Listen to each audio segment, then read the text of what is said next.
En el nombre del Padre, y del Hijo, y del Espíritu Santo. Amén.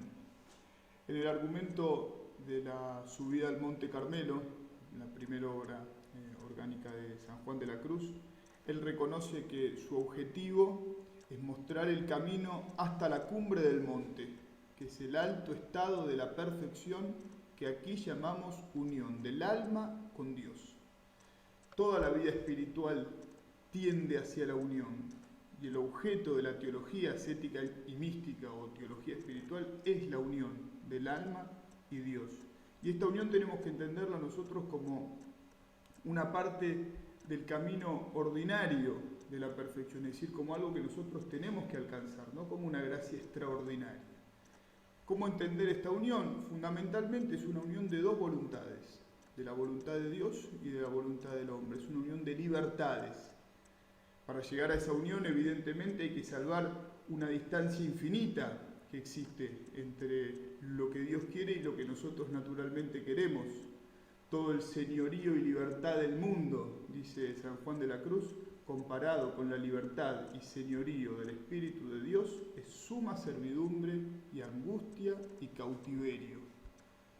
Nosotros no está ni en nuestra iniciativa ni en nuestra potencia natural el salvar la distancia que nos separa con Dios.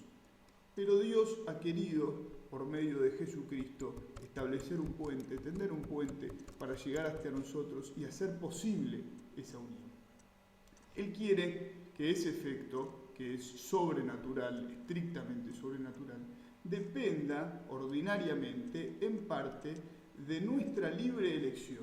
Es decir, que nosotros seamos quienes nos disponemos a ejercitar esa unión. Nosotros no podemos obrar naturalmente un efecto como la unión del alma y Dios, pero podemos disponernos con la ayuda de la gracia. Y Cristo enseñó la vía, que es la vía de la cruz. Nosotros nos disponemos por el desprendimiento de todas las cosas que no son Dios y que nos atan para amar solamente lo que Dios quiere que amemos. Nos disponemos a ser transformados por Dios, que obra más perfección en las almas que se desprenden más de lo que no es Él. Y Dios obra en nosotros de distintas maneras y por tanto nuestra cooperación libre a su acción en algunos momentos es activa, es decir, depende de lo que nosotros procuramos hacer o lo que nosotros hacemos de suyo, como utiliza muchas veces esta expresión San Juan de la Cruz, según nuestra capacidad, según nuestro modo. En otras ocasiones va a depender de una cooperación pasiva que nosotros podamos hacer, una disposición pasiva, una aceptación de la voluntad de Dios que se hace en nuestra alma, de modo que nosotros tengamos que aceptarla y vivirla libremente, pero no según nuestro modo, sino según el modo de Dios. Y esta cooperación siempre es mucho más profunda, se hace más adentro y hasta las raíces del alma. La cooperación pasiva completa y perfecciona nuestra vida espiritual y completa todos nuestros esfuerzos, que son los que nosotros vamos haciendo en la cooperación activa, en la parte activa. Tanto la cooperación que nosotros hacemos activamente en la vida espiritual, es decir, todo lo que nosotros vamos poniendo de parte nuestra, todo nuestro trabajo, como la cooperación pasiva, es decir, la aceptación libre y voluntaria de cada una de las cosas que Dios nos va disponiendo y con las cuales Él nos va purificando a nosotros, son identificadas por San Juan de la Cruz con un nombre que es una imagen arquetípica que Él utiliza, un nombre con el cual da todo un sentido a esta cruz vivida de esta manera activa y pasiva, que es el nombre de noche. San Juan de la Cruz llama noche al ejercicio de la cruz activa y al ejercicio de la cruz también pasivamente considerada. Y esta noche se aplica tanto a la parte inferior del hombre, es decir, a los objetos sensibles, como a la parte superior, nuestra parte superior, es decir, a las potencias del alma. Y todo es una sola y una continua disposición. Por el desprendimiento de los bienes en el orden sensible, nos disponemos a ser purificados por Dios en ese orden, haciéndonos hombres espirituales. Y por el desprendimiento de los bienes, incluso espirituales, nos disponemos a ser purificados por Dios más al fondo, en el orden espiritual, en el del alma misma, para entrar directamente en el estado de la unión. Toda nuestra vida cristiana entonces es una continua disposición. La noche activa en cuanto tal, lo que nosotros tenemos que ir haciendo para desprendernos cada vez más de lo que no es Dios, no tiene tiempo. Y aunque se divide según sus momentos o según sus objetos, es siempre una, es toda una disposición de la voluntad. Nosotros hablamos de una disposición o purificación activa de los sentidos, una purificación o noche pasiva del sentido, una purificación o noche activa del espíritu, de las potencias del alma espiritual, y una purificación o noche pasiva del espíritu, que es la puerta de la unión. Toda esa purificación es purificación fundamentalmente de la voluntad, porque es la voluntad la que va llevando el alma. Y las disposiciones que nosotros hacemos en la noche activa del sentido y en la noche activa del espíritu son disposiciones de la voluntad. Por tanto, podemos unificar de algún modo toda nuestra disposición.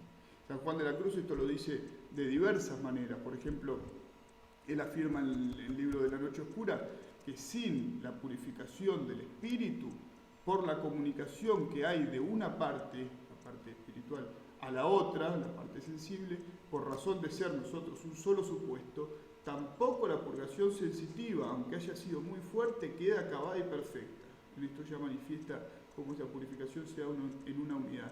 Pero es mucho más claro después en el libro de la subida, en el libro tercero de la subida, cuando dice: no hubiéramos hecho nada en purgar el entendimiento para fundarle en la virtud de la fe y a la memoria en la de la esperanza, si no purgásemos también la voluntad acerca de la tercera virtud, que es la caridad, por la cual las obras hechas en fe son vivas y tienen gran valor, y sin ella no valen nada, pues como dice Santiago, sin obras de caridad la fe es muerta. Y sigue San Juan de la Cruz: y para haber ahora de tratar de la noche y desnudez activa de esta potencia, es decir, de la voluntad, cuando ya llega a tratar de la noche activa de la voluntad, para enterarla, para hacerla entera, para darle toda su fuerza, y formarla en esta virtud de la caridad de Dios, no hallé autoridad más conveniente que la que se escribe en el Deuteronomio, capítulo 6, donde dice Moisés: amarás a tu Señor Dios de todo tu corazón, y de toda tu ánima, y de toda tu fortaleza, en la cual, autoridad, se contiene todo lo que el hombre espiritual debe hacer y lo que yo aquí le tengo de enseñar, para que de veras llegue a Dios por unión de voluntad, por medio de la caridad. Porque en ella se manda al hombre que todas las potencias y apetitos y operaciones y aficiones, todas las potencias y apetitos y operaciones y aficiones de su alma, las emplee en Dios, de manera que toda la habilidad y la fuerza del alma nos sirva más que para esto, conforme a lo que dice David en el Salmo 58, guardaré para ti toda mi fortaleza. Y en parte, o en concreto, este es el motivo, el no entender la necesidad de hacer esta disposición y basarla toda en la voluntad, es el motivo por el cual las almas quedan en el camino, en el empeño por ser santas. Y muchas almas que habían empezado con buen pie en el camino de la santidad, después se ve que se frustran. San Juan de la Cruz en el libro de la Llama lo dice con mucha claridad. Aquí nos conviene notar la causa porque hay tan pocos que lleguen a tan alto estado de perfección de unión con Dios, en lo cual es de saber que no es porque Dios quiera que haya pocos de estos espíritus levantados, que antes querría que todos fuesen perfectos, sino que haya pocos vasos que sufran tan alta y subida obra, que como los prueban lo menos, se hace pruebas en el orden sensible, y los haya flacos, de suerte que luego huyen de la labor, no queriendo sujetarse al menor desconsuelo y menor mortificación. De aquí es que no hallándolos fuertes y fieles en aquello poco que les hacía merced de comenzarlos a desbastar y labrar, eche de verlos serán mucho más en lo más, mucho más infieles en lo más, y mucho no vaya adelante en purificarlos y levantarlos del polvo de la tierra por la labor de la mortificación, para lo cual era menester mayor constancia y fortaleza que la que ellos muestran. Y así dice, termina con esto, hay muchos que desean pasar adelante y con gran continuación piden a Dios los traiga y pase a este estado de perfección, le piden a Dios continuamente que los lleve a la vida de la santidad, la unión con Él. Y cuando Dios los quiere comenzar a llevar por los primeros trabajos y mortificaciones, según es necesario, no quieren pasar por ellas y hurtan el cuerpo, huyendo el camino angosto de la vida, buscando el ancho de su consuelo, que es el de la perdición. Y así no dan lugar a Dios para recibir lo que le piden cuando se lo comienza a dar. Y así se quedan como vasos inútiles, porque queriendo ellos llegar al estado de los perfectos, no quisieron ser llevados por el camino de los trabajos de ellos, de los perfectos, pero ni aún casi comenzar a entrar en él, sujetándose a lo que era menos, que era lo que comúnmente se suele padecer. Que sea la disposición una cosa activa, en primer lugar, nos hace ver que está en nuestra responsabilidad, ayudados evidentemente por la gracia, pero la gracia lo sujeta a nuestra decisión, el elegir la disposición, el elegir a Dios por encima de las otras cosas. Y que por tanto la disposición no hay que esperarla de afuera, sino que hay que ponerse en trabajo de ejercitarla. Y nos podemos preguntar en qué consiste nuestra disposición activa a la santidad. Fundamentalmente es un desprendimiento. En toda esta charla mi intención fundamental es que los que la escuchen se introduzcan o se animen a la lectura directa del libro de la subida del Monte Carmelo, esa primera obra de San Juan de la Cruz, porque toda la subida del Monte Carmelo es un manual práctico de las disposiciones activas, del sentido y del espíritu.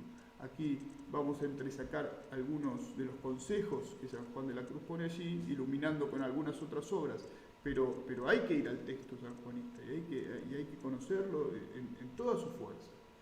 Un comentarista dice o hace notar un término que utiliza San Juan de la Cruz en muchas de sus obras, que es procurar, procure.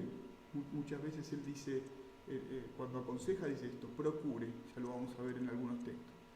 Y quiere decir, esfuércese, trate de, como nosotros decimos, estoy tratando de hacer determinada cosa, esfuércese, trate de, haga lo posible por conseguir esto, con orden y con suavidad, pero haga lo que está de su parte.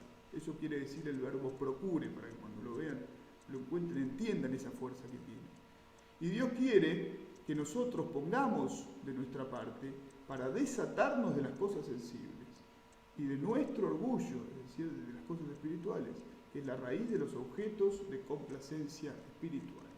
Algunos consejos de San Juan de la Cruz, en el capítulo 13 del libro primero, él dice, estos avisos que aquí se siguen de vencer los apetitos, un vocabulario también muy ignaciano, aunque son breves y pocos, yo entiendo que son tan provechosos y eficaces como compendiosos, resumidos, de manera que el que de veras, verdaderamente, se quisiese ejercitar en ellos, no le harán falta a otros ningunos, antes en estos los abrazará todos. ¿Y qué dice? Lo primero, traiga un ordinario apetito de imitar a Cristo en todas sus cosas, conformándose con su vida, la cual debe considerar, meditar, para saberla imitar y haberse en todas las cosas como si hubiera Él. Es decir, comportarse en todo como si hubiese comportado Jesucristo. Lo segundo, para poder bien hacer esto, ¿qué hay que hacer? Cualquier gusto que se le ofreciere a los sentidos, como no sea puramente para honra y gloria de Dios, renúncielo y quédese vacío de Él por amor de Jesucristo, el cual en esta vida no tuvo otro gusto ni le quiso que hacer la voluntad de su Padre, lo cual llamaba Él su comida y su manjar. Pongo un ejemplo, dice San Juan de la Cruz, pongo ejemplo. Si se le ofreciere gusto de oír cosas que no importan para el servicio y honra de Dios, está escuchando una conversación, no le vienen a hablar de oír o lo que sea, si le ofreciere gusto de oír cosas que no importen para el servicio y honra de Dios, ni lo quiera gustar, ni las quiera oír. Y si le diere gusto mirar cosas que no le ayudan a amar más a Dios, ni quiera el gusto ni mirar las tales cosas. Estamos hablando no evidentemente de objetos pecaminosos, sino de cosas que son indiferentes. Y si en él hablar cualquier cosa se le ofreciere, haga lo mismo, y en todos los sentidos, ni más ni menos en cuanto lo pudiera excusar buenamente, porque si no pudiere, basta que no quiera gustar de ello, aunque estas cosas pasen por él. Y de esta manera ha de procurar, el verbo aquí, ha de esforzarse, ha de procurar dejar luego mortificados y vacíos de aquel gusto los sentidos como a oscuras. Y con este cuidado, con este trabajo cuidado, en breve aprovechará mucho.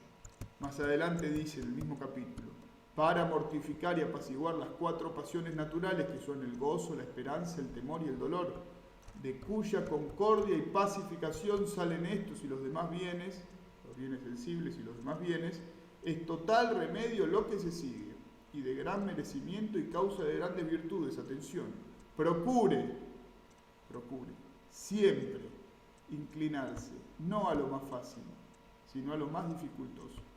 No a lo más sabroso, sino a lo más desabrido. No a lo más gustoso, sino antes a lo que da menos gusto. No a lo que es descanso, sino a lo que es trabajoso. No a lo que es consuelo, sino antes al desconsuelo. No a lo más, sino a lo menos. No a lo más alto y precioso, sino a lo más bajo y despreciado. No a lo que es querer algo, sino a no querer nada. No andar buscando lo mejor de las cosas temporales, sino lo peor, y desear entrar en toda desnudez y vacío y pobreza por Cristo de todo cuanto hay en el mundo. Y estas obras conviene las abrace de corazón y procure, se esfuerce, trate de allanar la voluntad en ellas, de dejar la voluntad lisa, la voluntad llana hacia la voluntad de Dios, sin obstáculos.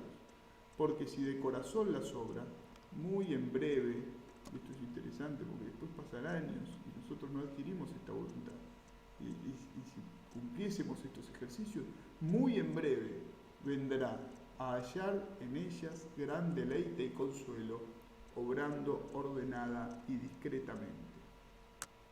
Y después pone un último ejercicio en este mismo capítulo 13 del libro primero de la subida del Monte Carmelo, en el que dice, el que enseña a mortificar la concupiscencia de la carne y la concupiscencia de los ojos y la soberbia de la vida, que son las cosas que dice San Juan en su primera carta, reinan en el mundo, de las cuales proceden todos los demás apetitos. Y dice, lo primero, procurar, esforzarse, tratar de procurar, obrar en su desprecio y desear que todos lo hagan. Obrar en su desprecio, en nuestro propio, cada uno en el suyo, y desear que todos lo hagan. Y esto es contra la concupiscencia de la carne. Lo segundo, procurar hablar en su desprecio, hablar en desprecio propio, y desear que todos lo hagan. Y esto es contra la concupiscencia de los ojos. Lo tercero, procurar pensar bajamente de sí en su desprecio, y desear que todos lo hagan, también contra sí, y esto es contra la soberbia de la vida. Edith Stein, en Santa Teresa Benedicta de la Cruz, en La Ciencia de la Cruz, comentando el pasaje del capítulo 13 del libro primero de su vida, dice, este abandono conforme a la voluntad de Dios debe ser un morir y aniquilarse a todo lo que la voluntad aprecia en lo temporal, natural y espiritual. Quien de esta manera lleva la cruz, experimentará que es ella un yugo suave y una carga ligera. Solamente el que la lleva de esta manera. Hay que destacar que para San Juan de la Cruz, el religioso que es fiel, que con trabajo vive fielmente su vida religiosa completa, ya está en la disposición activa hecha, disposición activa del sentido hecha, porque ha dejado los bienes simplemente para atarse a Dios. Y por eso hay algunos consejos que son particulares para los religiosos. En las cautelas, consejos de disposición activa. En las cautelas, por ejemplo, dice la tercera cautela, derechamente contra el demonio es que de corazón, cada uno, procures siempre humillarte en la palabra y en la obra. La tercera cautela, derechamente contra el demonio, es que de corazón procures siempre humillarte en la palabra y en la obra, holgándote del bien de los otros como del de ti mismo, y queriendo que los antepongan a ti en todas las cosas, y esto con verdadero corazón. Y de esta manera vencerás en el bien el mal, y echarás lejos el demonio, y traerás alegría de corazón. Y esto procura, otra vez, ejercitar más en los que menos te caen en gracia, es decir, desear el bien de ellos. Y sábete que si así no lo ejercitas, no llegarás a la verdadera caridad, ni aprovecharás en ella. En los avisos a un religioso dice: procure también siempre que sus hermanos sean preferidos a él en todas las comodidades. Procure también siempre que sus hermanos sean preferidos a él en todas las comodidades, poniéndose siempre en más bajo lugar, y esto muy de corazón, porque este es el modo de ser mayor en lo espiritual, como nos dice Dios en su Evangelio: el que se humilla será exaltado. Y también en los avisos, para esto procure ser continuo en la oración, y en medio de los ejercicios corporales no la deje.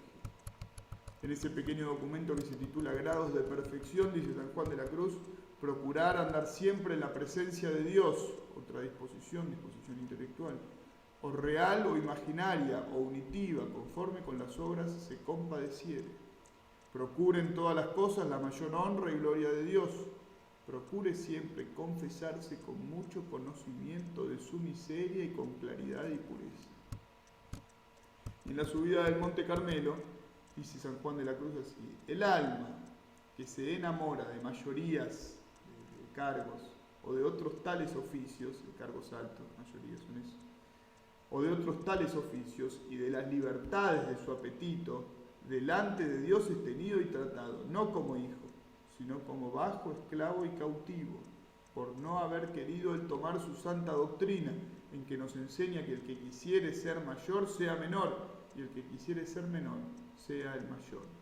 Y por tanto no podrá el alma llegar a la real libertad de espíritu, que se alcanza en la divina unión con Dios, porque la servidumbre ninguna parte puede tener con la libertad, es decir, el estar atado a las cosas sensibles, no nos permite tener la libertad de unirnos con Dios, la cual, la libertad, no puede morar en el corazón sujeto a quereres. La libertad no puede morar en el corazón sujeto, atado a quereres, porque este es corazón de esclavo, sino en el libre, porque es corazón de hijo.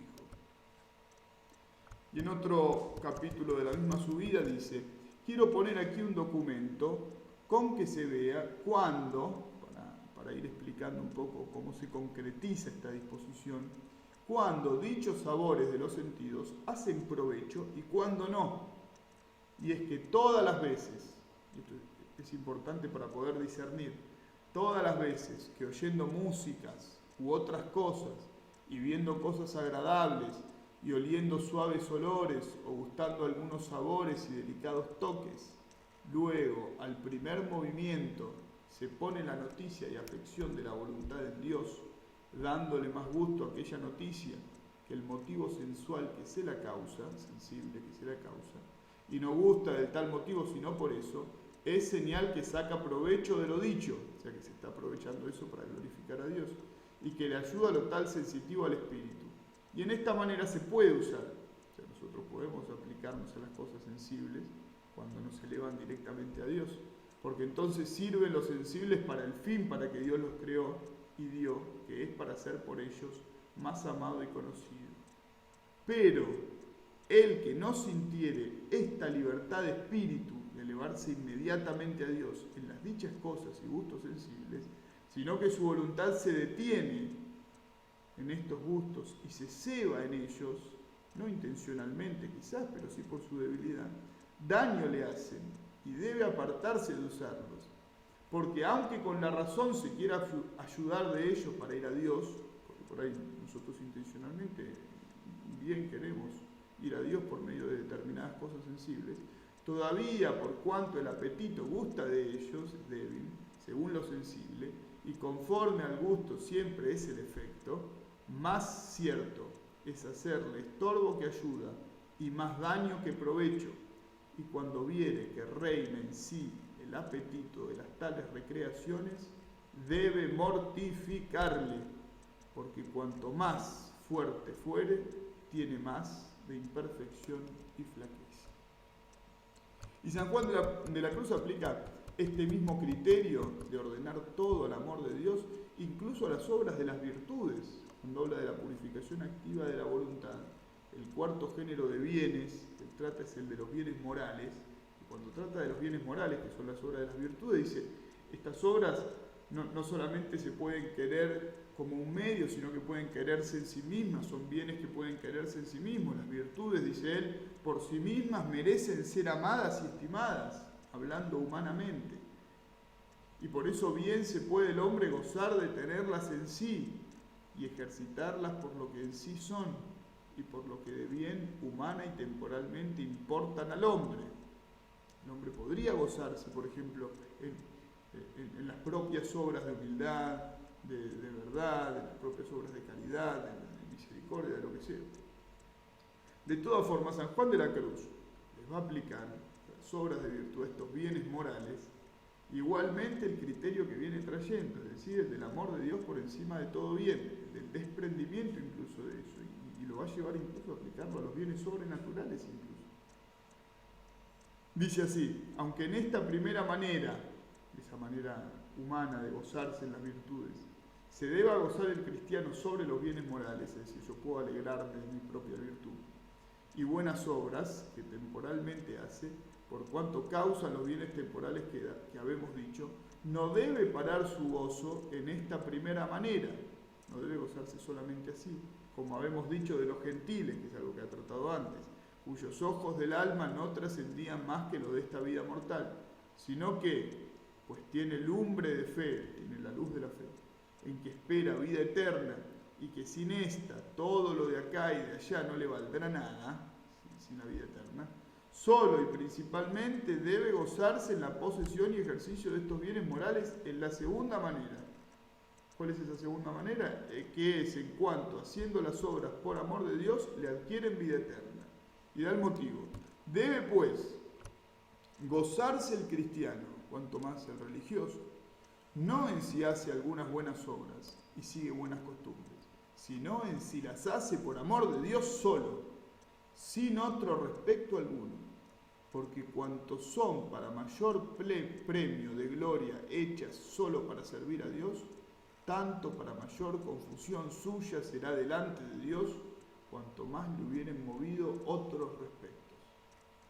Para enderezar, pues, el gozo a Dios en los bienes morales, ha de advertir el cristiano que el valor de sus buenas obras, ayunos, limosnas, penitencias, oraciones, etc., ayunos, limosnas, penitencias, oraciones, etc., el valor de todas estas obras no se funda tanto en la cuantidad y cualidad de ellas, sino en el amor de Dios que Él lleva, y que entonces van tanto más calificadas, cuanto más puro y entero amor de Dios van hechas, cuanto con más puro y entero amor de Dios van hechas, y menos Él quiere interesar acá y allá de ellas, de gozo, gusto, consuelo, alabanza.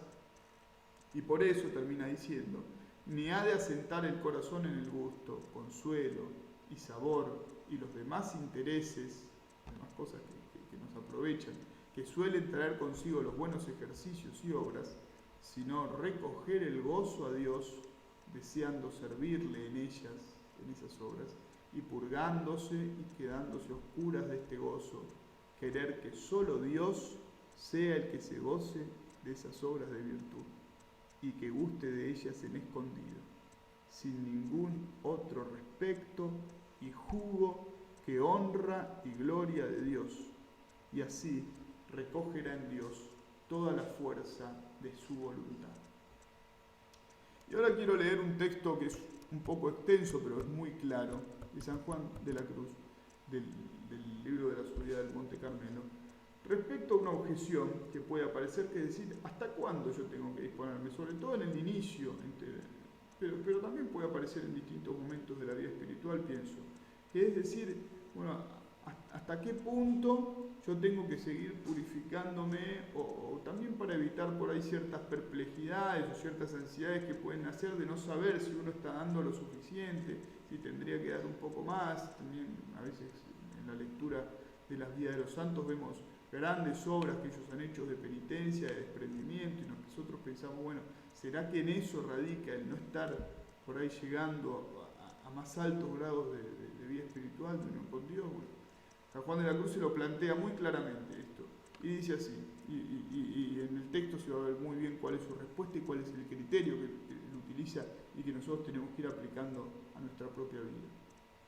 Parece, dice él, que hace mucho que el lector desea preguntar que si es de fuerza, ya se imagina que le van a preguntar esto, el lector desea preguntar que si es de fuerza, que para llegar a este alto estado de perfección ha de haber precedido mortificación total en todos los apetitos, chicos y grandes, y que si bastará sino mortificar algunos de ellos y dejar otros, a lo menos aquellos que parecen de poco momento, afectos pequeños, porque parece cosa recia y muy dificultosa poder llegar el alma a tanta pureza y tanta desnudez que no tenga voluntad y afición a ninguna cosa. De hecho, parece que estamos arrancando por el final de la vida espiritual.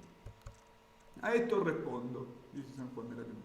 Lo primero, que aunque es verdad que no todos los apetitos son tan perjudiciales ni embarazan al alma, unos como otros, todos en igual manera se han de mortificar. Hablo de los voluntarios, porque los apetitos naturales poco o nada impiden para la unión al alma, cuando no son consentidos, ni pasan de primeros movimientos todos aquellos en que la voluntad racional antes ni después tuvo parte. Es decir, cuando la voluntad nuestra no toca, no consiente. Porque quitar esos apetitos naturales, que son las cosas que naturalmente nosotros tenemos que hacer, que es mortificarlos del todo en esta vida, es imposible. Por ejemplo, en el comer, en el dormir, en cierta comodidad corporal, es imposible. Y estos no impiden, estos apetitos naturales, no impiden de manera que no se pueda llegar a la divina unión. Entran aquí también algunos defectos en el carácter incluso, o primeros movimientos que nosotros tenemos y que nos pueden llegar a acompañar durante toda la vida. Aunque del todo no estén, estos, retomo, estos los apetitos naturales, no impiden de manera que no se pueda llegar a la divina unión, aunque del todo no estén, como digo, mortificados, porque bien los puede tener el natural y estar el alma, según el espíritu racional, muy libre de ellos, es decir, no quererlos voluntariamente, porque aún acaecerá a veces que esté el alma en harta unión de oración de quietud en la voluntad y que actualmente moren estos en la parte sensitiva del hombre, no teniendo en ellos la parte superior que está en oración, es decir, no aplicándose a ellos la voluntad. Pero todos los demás apetitos voluntarios, aunque sean de pecado mortal, que son los más graves, ahora sean de pecado venial, que son menos graves, ahora sean solamente de imperfecciones, que son los menores, todos se han de vaciar y de todos a el alma de carecer para venir a esta total unión, por mínimos que sean. Y la razón es porque el estado de esta divina unión consiste en tener el alma, según la voluntad, con tal transformación en la voluntad de Dios, de manera que no haya en ella, en el alma, cosa contraria a la voluntad de Dios, sino que en todo y por todo su movimiento sea voluntad solamente de Dios. Que esta es la causa porque en este estado llamamos estar hecha una voluntad de dos, la cual es voluntad de Dios, y esta voluntad de Dios es también voluntad del alma. Pues si esta alma quisiese alguna imperfección voluntariamente, quisiese alguna imperfección que no quiere Dios, no estaría hecha una voluntad de Dios, pues el alma tenía voluntad de lo que Dios no la tenía. Luego, claro está que para venir el alma a unirse con Dios perfectamente, por amor y voluntad, ha de carecer primero de todo apetito de voluntario, por mínimo que sea. Esto es que advertidamente y conocidamente no consienta con la voluntad en imperfección y venga a tener poder y libertad para poderlo hacer en advirtiendo. Y digo conocidamente porque sin advertirlo y sin conocerlo, o sin ser en su mano, bien caerá en imperfecciones y pecados veniales y en los apetitos naturales que habemos dicho, porque de estos tales pecados, no tan voluntarios y subrepticios, está escrito que el justo caerá 7 veces en el día y se levantará. Toda nuestra flaqueza nos acompaña durante prácticamente toda la vida espiritual o toda. Más de los apetitos voluntarios, que son pecados veniales de advertencia, aunque sean de mínimas cosas, como he dicho, basta uno que no se venza para impedir. Digo, no mortificando el tal hábito, porque algunos actos, a veces, de diferentes apetitos, aún no hacen tanto cuando los hábitos están mortificados, aunque también estos ha de venir a no lo saber, porque también proceden del hábito de imperfección, los actos. Pero algunos hábitos de voluntarias imperfecciones, en que nunca acaban de vencerse, estos no solamente impiden la divina unión, pero el ir adelante en la perfección. Y esto es importante porque es muy concreto esto que dice aquí. Estas imperfecciones habituales que hay que mortificar son, y pone algunos ejemplos, como una común costumbre de hablar mucho, un asimientillo a alguna cosa que nunca acaba de querer vencer, así como una persona, a un vestido, libro, celda, tal manera de comida, y otras conversacioncillas y gustillos, en querer gustar de las cosas, saber, oír y otras semejantes. Cualquiera de estas imperfecciones en que tenga el alma asimiento, que esté el alma pegada y hábito, es tanto daño para poder crecer e ir adelante en virtud, que si cayese cada día en otras muchas imperfecciones y pecados veniales sueltos, que no fuesen hábitos arraigados y voluntarios no mortificados, que no proceden de ordinaria costumbre, de alguna mala propiedad ordinaria, no le impedirán tanto cuanto el tener el alma asimiento a alguna cosa tan atada. Porque en tanto que le tuviere, excusado es que pueda ir el alma adelante en perfección, aunque la imperfección sea muy mínima. Porque eso me da lo mismo, eso me da que una ave esté asida a un hilo delgado que a uno grueso. Porque aunque sea delgado, tan asidas estará él como al grueso, en tanto que no le quebrare para volar.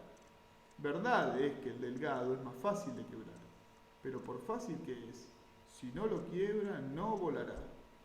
Y así es el alma que tiene asimiento en alguna cosa, que aunque más virtud tenga, no llegará a la libertad de la divina unión. Porque el apetito y asimiento del alma tienen la propiedad que dice tiene la rémora con la nao, que con ser un pez muy pequeño, la rémora, si acierta a pegarse a la nao, al barco, le tiene tan quedo que no le deja llegar al puerto ni navegar.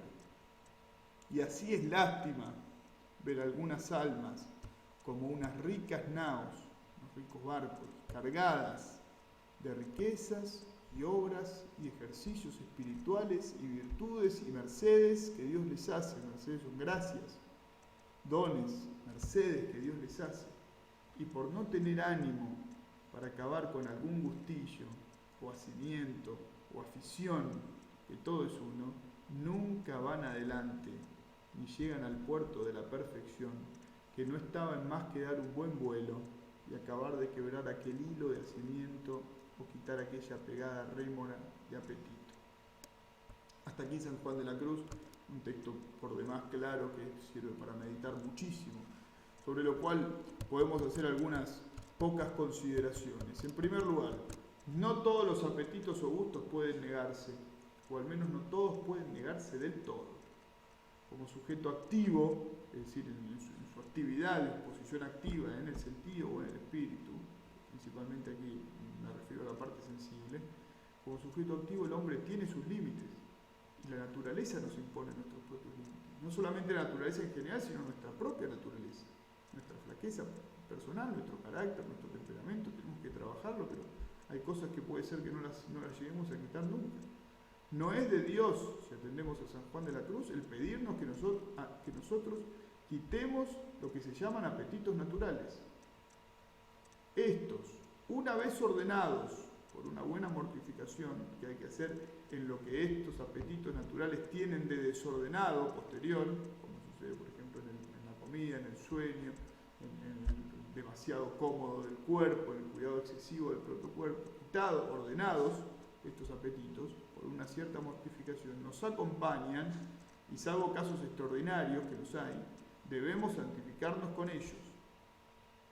Pienso yo que esto mismo es lo que quería decir San Ignacio cuando recomienda hacer penitencia, cuanto más y más, mayor y mejor, pero tomando en consideración el que no se corrompa el subiecto, ni se siga enfermedad notable, dice ahí San Ignacio, que es como si dijese que no se muera el que se niega, ni se eche a perder tanto que no pueda cumplir buenamente su deber. Es decir, hacer la negación en orden a la voluntad de Dios, que es un punto que vamos a ver más adelante. Segunda consideración breve. Los apetitos que hay que empezar por negar, y esto me parece más importante, son los que más nos obstaculizan la libre entrega a Dios por su habitual voluntariedad. Esos son los primeros que tenemos que negar.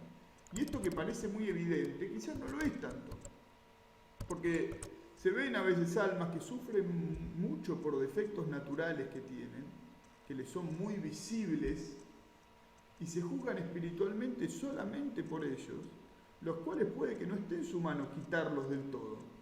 Y no se preocupan, sin embargo, en mortificar otras afecciones que son quizá más ocultas y hasta conocidas solamente del alma y Dios, y que le hacen verdadero afecto de la voluntad. Son esos apetitos más escondidos, muchas veces, los que marcan nuestro progreso, porque son los que realmente matamos solamente por amor de Dios.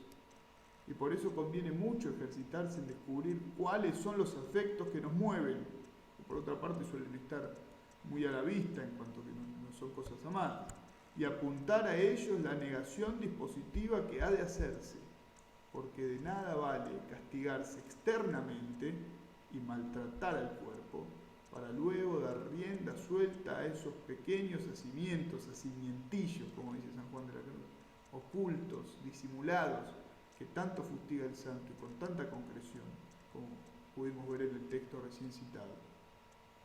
Y hay que tener en cuenta que, si bien en la vida de los santos, probablemente para nuestro ejemplo, Dios permite que se manifieste el premio de negaciones ocultas, como por ejemplo en esa religiosa que le agradeció o le preguntó a Santa Teresa del Niño Jesús qué veía en ella para quererla tanto, y en verdad Santa Teresa del Niño Jesús le caía muy mal a esa hermana y había hecho un esfuerzo por sobreponerse.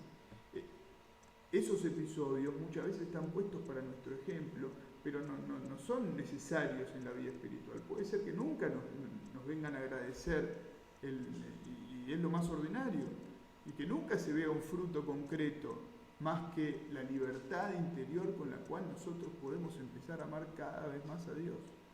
Pero eso requiere de un acto de muchísima fe y de muchísimo abandono y de no tener ningún miedo de quedarse sin nada. En tercer lugar, tercera consideración breve, el alma no debe engañarse de un cierto progreso de virtudes y de oración, como muy bien señala San Juan de la Cruz, pues hasta que no quede vacía su voluntad, no hay atracar en el puerto de la unión. Usamos esta metáfora que utiliza él. Pero no hay que engañarse de ciertos progresos mientras no nos mortifiquemos en todo lo que nos ata. Ni hay un echar ese vuelo bueno, ese buen vuelo, que nos une en caridad definitivamente con Dios nuestro Señor, si no negamos la voluntad en todos los afectos habituales y voluntarios. Es tremendo el juicio que San Juan de la Cruz hace sobre las almas que no han querido apurar su negación, terminarla, completarla. Negación activa de apetitos voluntarios, seguramente por apegarse a cosas tan ínfimas. Es lástima, dice él, porque se echa en balde no solo la propia obra, porque las virtudes que está cargada el alma son verdaderas, y el progreso en oración muchas veces es verdadero, sino también se echa en balde la obra de Dios, que con mercedes, con dones, con gracias, le había agraciado buscando un enamoramiento que entonces no se ve correspondido plenamente como lo hubiesen merecido esos amorosos desvelos divinos. Y por último, hay que saber ver qué es lo que Dios nos pide, y esto es lo más fundamental de todo, el último criterio. Porque en definitiva, en base a la prioridad de la santa voluntad de Dios es que nosotros nos debemos negar. Para los religiosos eso es una gracia inmensa el tener la obediencia, porque la obediencia nos guía en esto sin posibilidad de equivocarnos. La voluntad de Dios manifestada de muchas maneras, para nosotros de ese modo muy concreto, aunque después evidentemente hay espacio para que se manifieste la voluntad de Dios de más maneras personales. La voluntad de Dios, digo, la que nos marca el límite y la apertura de la mortificación de los apetitos. Porque si se niegan, se tienen que negar por Dios, eso está clarísimo en el texto del santo. Y si se tienen los gustos sensibles, como veremos en la conclusión, han de tenerse ordenándolos a Dios en el gusto de ellos. Han de tenerse libremente, ordenando a Dios el gusto de ellos, una vez que estén ya mortificados. De aquí que haya que comenzar por vaciarse de aquellos gustos y apetitos que más nos impiden el servicio divino, como dijimos recién. Porque si Dios no lo pide, si Él no está pidiendo una determinada mortificación, ¿a quién le damos eso que negamos? Si nos lo damos a nosotros mismos. ¿Qué aprovecha ese San Juan de la Cruz dar a Dios? ¿Qué aprovecha dar tú a Dios una cosa si Él te pide otra? Considera lo que Dios quiere y hazlo, que por ahí satisfarás mejor tu corazón que con aquello a que tú te inclinas. Es muy triste notar como muchos que habían adelantado en el camino de la subida del monte, se hacen luego, por no quererse negar, de acuerdo al querer divino, vasos inútiles. En estos casos el motivo no es falta de brazo, no es falta de fuerza, de empeño, sino de un verdadero corazón humilde. Muchos de estos, dice San Juan de la Cruz, querrían que quisiese Dios lo que ellos quieren y se entristecen de querer lo que quiere Dios, como si un religioso se entristeciese de obedecer, por ejemplo, con repugnancia de acomodar su voluntad a la de Dios, de donde les nace que muchas veces en lo que ellos no hallan su voluntad y gusto, piensen que no es voluntad de Dios. Y por el contrario, cuando ellos se satisfacen, creen que Dios se satisface, midiendo a Dios consigo y no a sí mismos con Dios. Es decir, acomodando a Dios a ellos y no acomodándose ellos al querer de Dios. Siendo muy al contrario de lo que el mismo Jesucristo enseñó en el Evangelio, diciendo que el que perdiese su voluntad por Él, ese la ganaría, y el que la quisiese ganar, ese la perdería. Reconocer la primacía de Dios en nuestro trabajo libre y dispositivo es ya una primera y una muy saludable humillación, que puede que venga por tener que negar cosas invisibles a los demás, o puede que venga por lo pequeño e insignificante que se nos pide, haciéndonos creer que somos muy poca cosa en la vida espiritual, somos santos de poca monta, o puede que venga por lo rutinario o a simple vista infructuoso de un merecimiento, o puede que por el motivo que sea. Lo cierto es que esa humillación y esa dependencia libre y buscada, querida por nosotros, que es obediencia y fidelidad, pueden considerarse un verdadero sacramento de la primacía de la obra de Dios en el alma, porque las cosas santas, como dice San Juan de la Cruz, de suyo humillan, y el que se humilla será ensalzado. ¿Qué aprovecha, dice él en la subida del Monte Carmelo, qué aprovecha y qué vale delante de Dios lo que no es amor de Dios?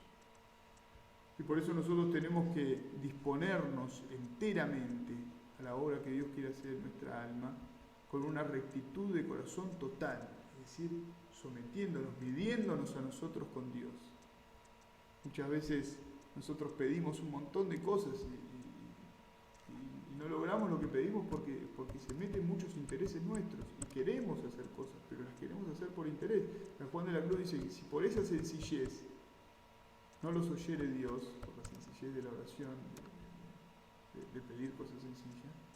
Crean que no los oirá aunque más invenciones hagan, dice San Juan de la Cruz. O sea, si Dios no te responde por la sencillez tuya, no creas que por más que hagas un montón de cosas Él te va a responder. Porque Dios es de manera que si le llevan por bien y a su condición, harán de Él cuanto quisieren. Mas si va sobre interés, no hay hablar.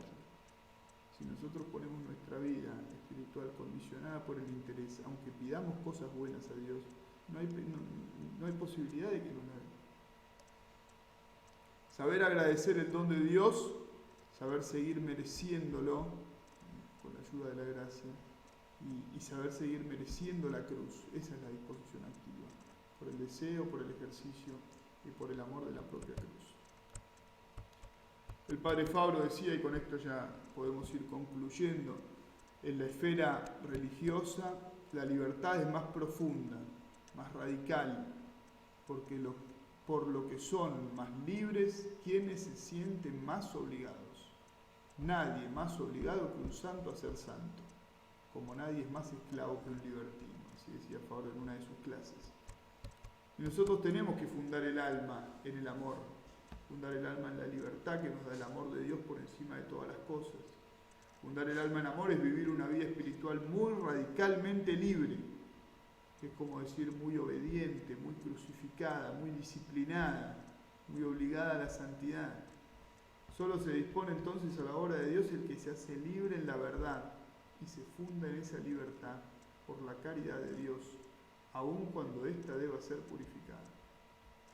El deseo de amar más y la sinceridad de elegir, en la medida de nuestras posibilidades, siempre lo que más conduzca al fin para el que fuimos creados, he aquí nuestra libre fundación en el amor y el sentido de cualquiera de los rigores con que queramos pulirnos y purificarnos.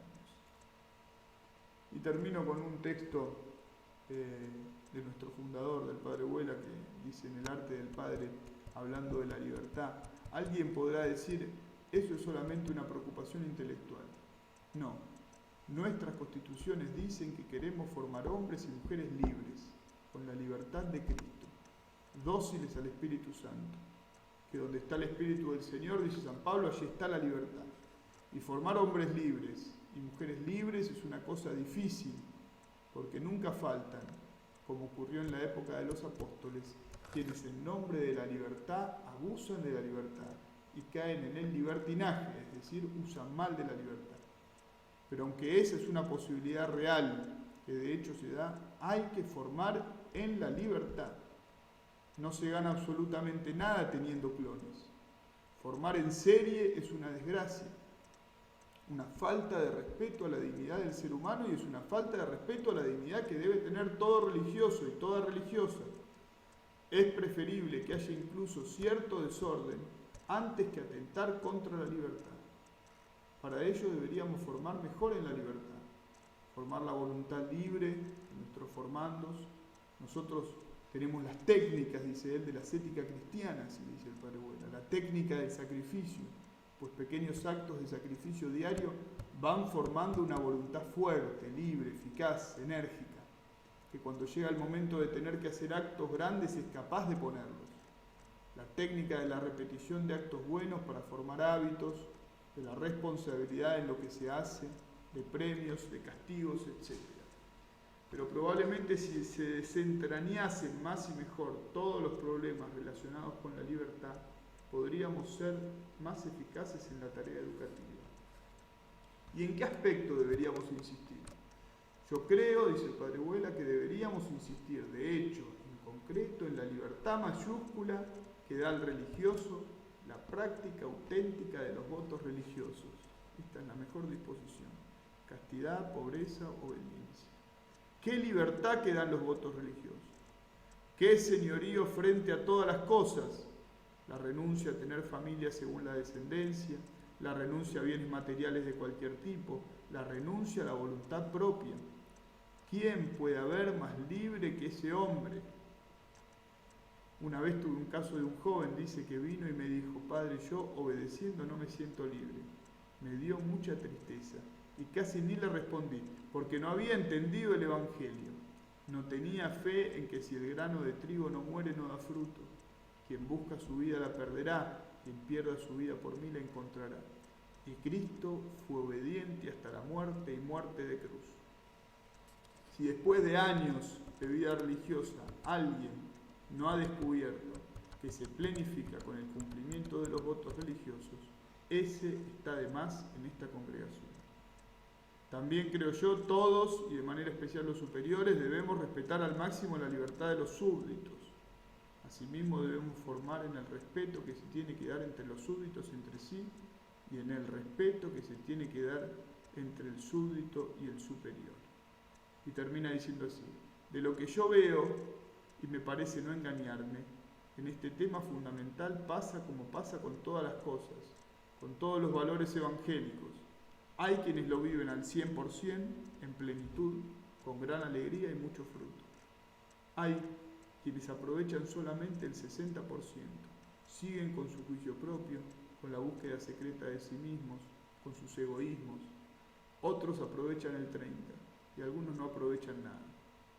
Por eso es que todos tenemos que esforzarnos para alcanzar realmente esa libertad verdadera, que es una libertad que cuesta, es una libertad que implica sacrificio, una libertad que implica renuncia, pero en la cual se encuentra el verdadero amor. En el nombre del Padre, del Hijo y del Espíritu Santo.